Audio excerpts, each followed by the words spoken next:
जय हिंद दोस्तों। आज हम आप लोग को आकाश गंगा के बारे में बताने जा रहे हैं। देखिए, आकाश गंगा के बारे में अगर इस वीडियो को आप स्किप ना करते हुए आराम से देखेंगे तो आज आप निश्चित रूप से आकाश गंगा के बारे में समझ के जाएंगे। चलिए शुरू करते हैं आकाश गंगा के बारे में।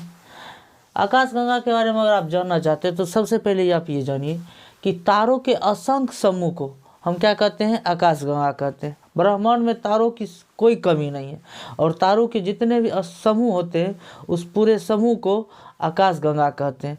तो ब्रह्मांड में बहुत सारे तारे हैं और उसके समूह को हम क्या कहते हैं?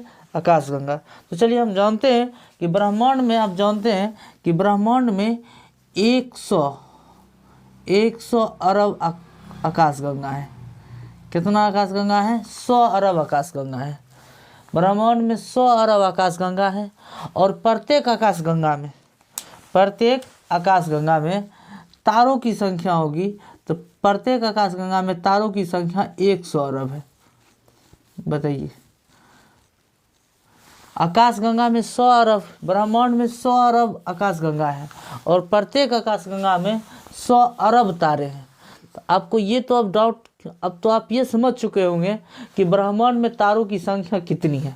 बताइए, 100 अरब तक आकाशीय गंगा है और प्रत्येक आकाश गंगा में 100 अरब तारे हैं, यानी तारों की संख्या अनगिनत हो गई। चलिए इस चीज़ को हम आपको समझाने की कोशिश करते हैं।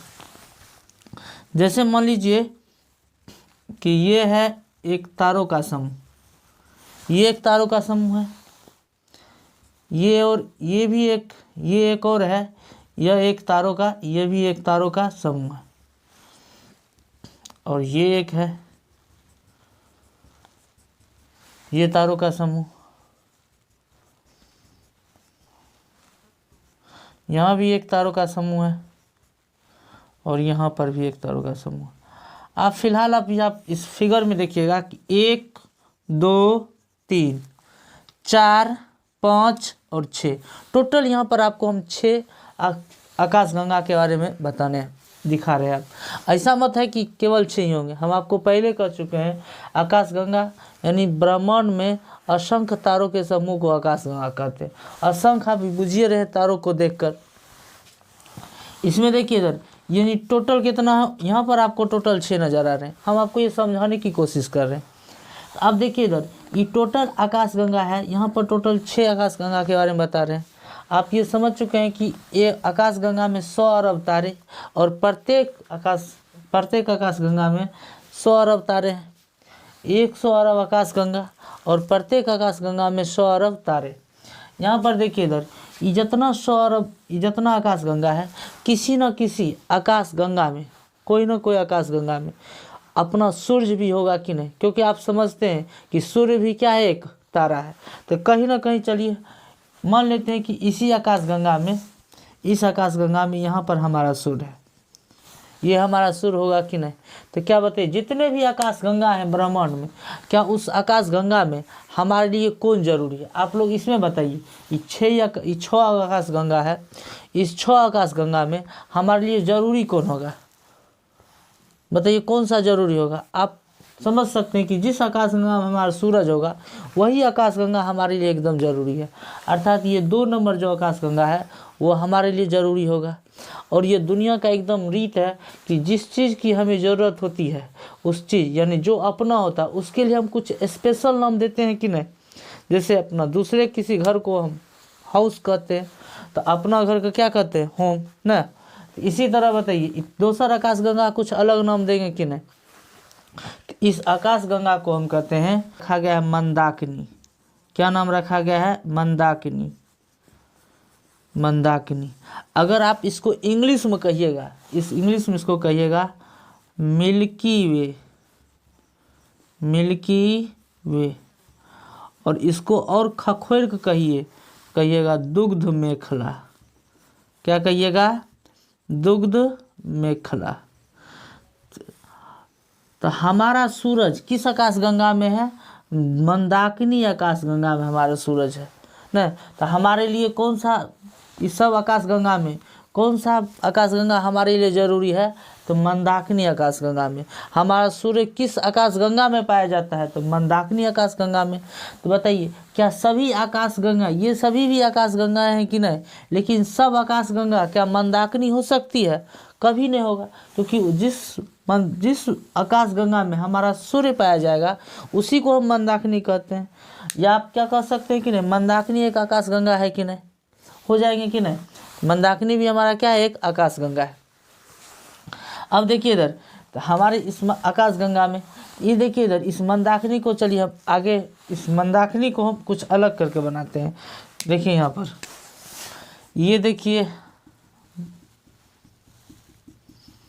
ये मंदाकिनी है, ये वैसा आकाशगंगा है जिसमें हमारा सूर्य पाया जाता है। चलिए ये हमारा इसमें सूर्य आ गया। सूर्य देखिए इधर मंदाकिनी के किसी कोना में स्थित है, अर्थात किसी एक छोर में स्थित है। मान लीजिए कि ये हमारा सूर्य है। ये हमारा जो सूर्य है, ये सूर्य भी क्या करता है? इस मंदाकिनी का चक्कर लगाता है। इस मंदाकिनी का क्या करता है? चक्कर लगाता है। आप समझिए, ये मंदाकिनी का जो चक्कर लगाता है इस ओर घूमता है। मंदाकिनी का ये क्या करता है? चक्कर लगाता है। ये मंदाकिनी का चक्कर लगाता है। आप जानते हैं ये एक चक्कर पूरा करने में 25 करोड़ वर्ष लगाता है। बताइए 25 करोड़ वर्ष। हमारा सूर्य बताइए इतना करिया है, ये 25 करोड़ वर्ष लगाता है। और इसी समय को बताइए 25 करोड़ वर्ष, मान लीजिए अगर सूर्य को अपना हैप्पी बर्थडे मनाना होगा तो 25 करोड़ वर्ष बाद मनाएगा। ही बताइए तुरंत मनाएगा? बताइए कितना कोरिया ढंग से घूमता है। और जानते हैं इसी समय को हम कहते हैं सौर वर्ष। क्या कहते हैं? सौर वर्ष, या इसी को इंग्लिश में कहिएगा कॉस्मिक ईयर। क्या कहेंगे? Cosmic year. तो कॉस्मिक ईयर कितना दिन का? 25 करोड़ वर्ष का। कितना दिन का? 25 करोड़ वर्ष। बताइए सूर्य 25 करोड़ वर्ष में एक चक्कर लगाता है। बताइए सूर्य कोरिया है कि नहीं? लेकिन बताइए सूर्य कोरिया नहीं है। ये जानते हैं ना, यह सूर्य की जो गति होती है 250 किलोमीटर प्रति घंटा, इतना किलोमीटर प्रति घंटा के स्पीड से घूम रहा है ना। तो बताइए सूर्य कोरिया नहीं है। ये आकाश गंगे बहुत बड़का है, मंदाकिनी जो है वह बहुत बड़ा है।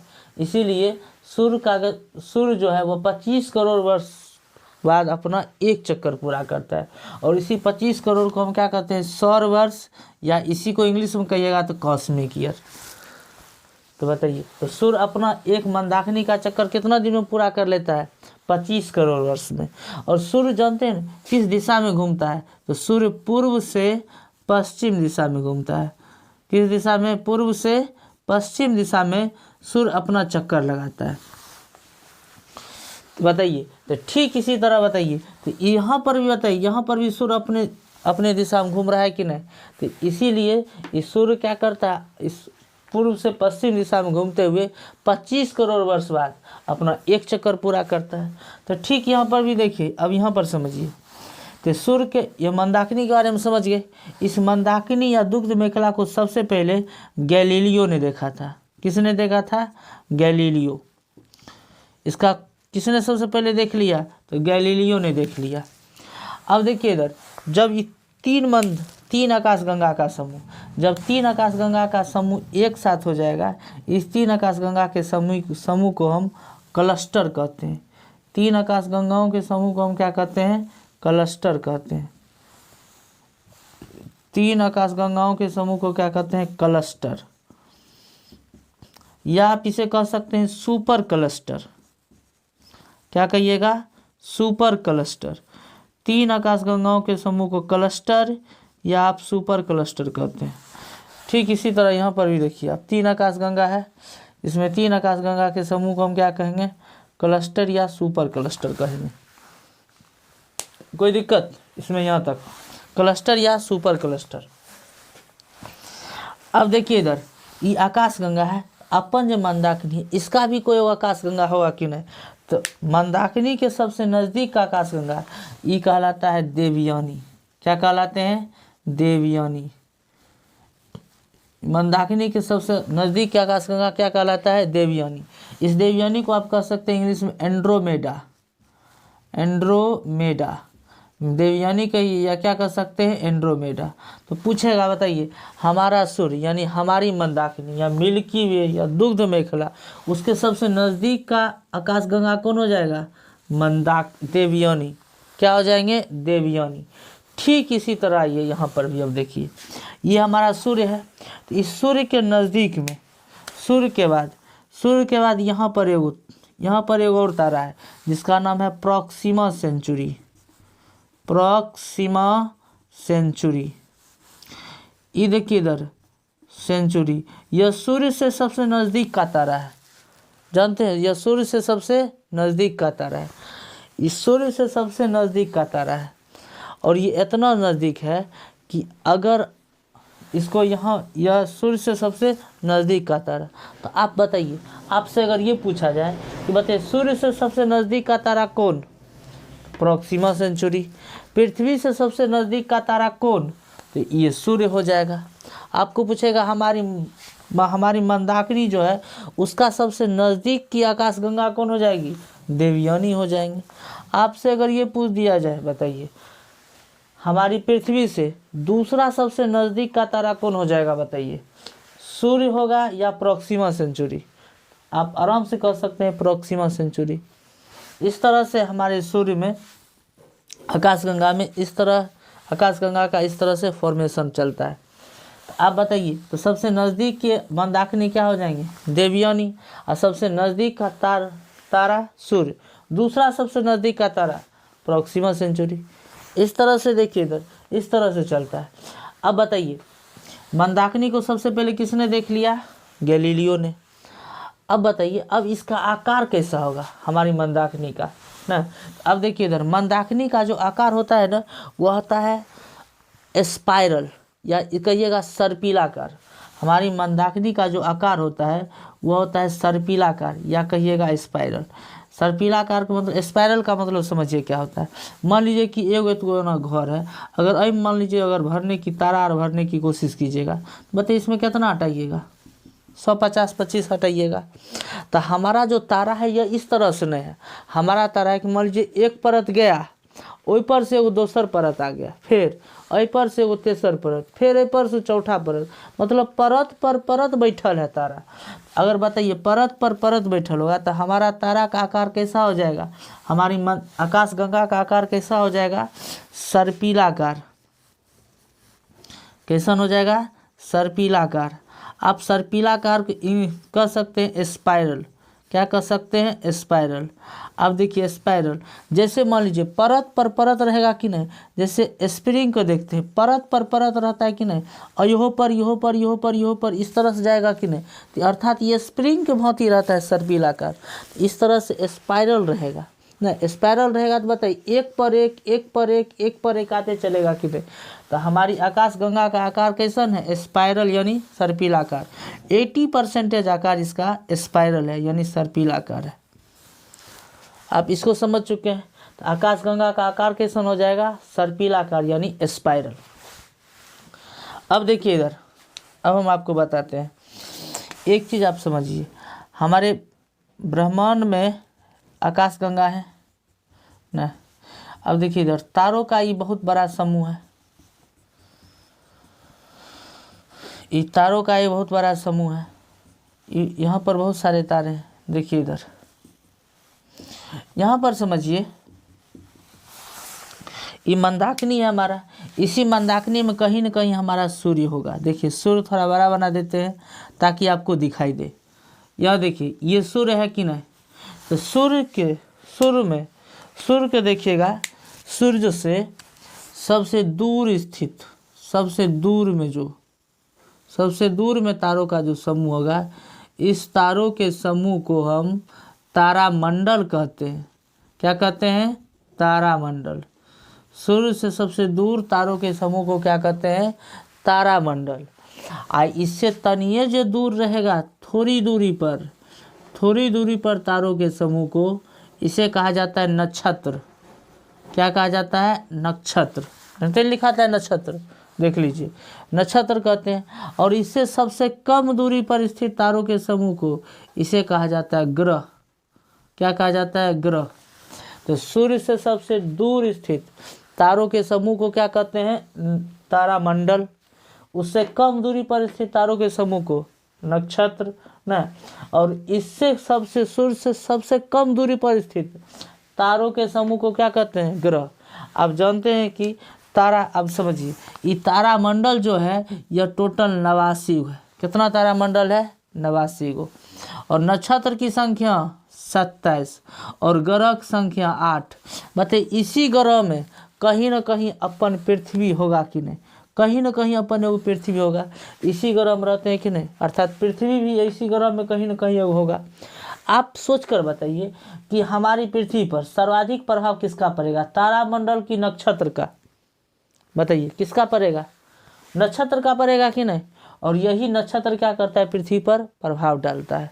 आप जानते हैं कि जितने भी एस्ट्रोलॉजिकल हैं यानी ज्योतिष विज्ञान शास्त्र, यह 27 गो नक्षत्र पढ़ रहे हैं। जो 27 गो नक्षत्र को पढ़ लेगा वो ज्योतिष शास्त्र बन जाता है। इस तरह से बताइए, अपनों और अगर जो आदमी 27 गो नक्षत्र पढ़ लेगा वो ज्योतिष विज्ञान का एकदम बढ़िया विद्वान बन जाएगा। आप बढ़िया से ज्योतिष विज्ञान को जान जाइएगा।